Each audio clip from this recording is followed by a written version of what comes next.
Assalomu alaykum.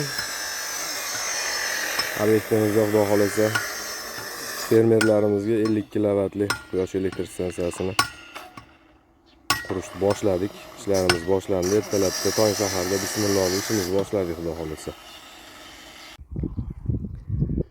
Ikkinchi kunimiz Xudo xolasa kechki payt mana shu karkazlarni tugatib 50 kilovatli quyosh elektr stansiyamizni mana bugun panellarni qatirishni boshladik.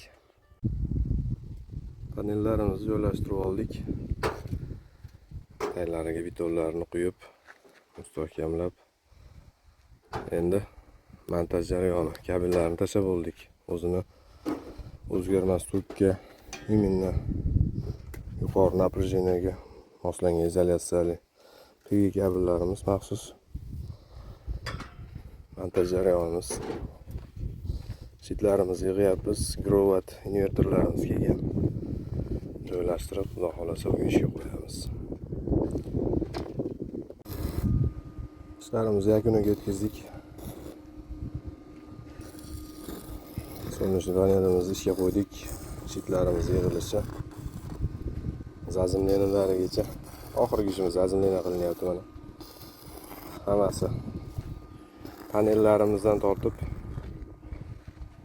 invertorlarimizgacha shitlarimiz hammasi uzib, zazimlena ishlari ham bo'ldi. Hozir ekrani ko'rinmayapti, yorug'likda. Ishlarimizni mana shunday qilib chiroyli amalga oshirdik. O'sha kechki payt quyosh qaytib qoldi. 50 kilovatli quyosh elektr stansiyamiz hozir 20 kilovatdan oshiqroq ishlab yaxshi natija ko'rsatib turibdi. Pik mahalida Xudo xolasa 90% ga chiqib ishlab beradi. E'tiborlaring uchun rahmat. Albatta bizga obuna bo'lish esdan chiqmasin. Sizlarga quyosh panellarini o'rnatish bo'yicha butun O'zbekiston bo'ylab hamyonbop narxlarda xizmat ko'rsatishga biz tayyormiz. Albatta o'zimizga murojaat qilinglar.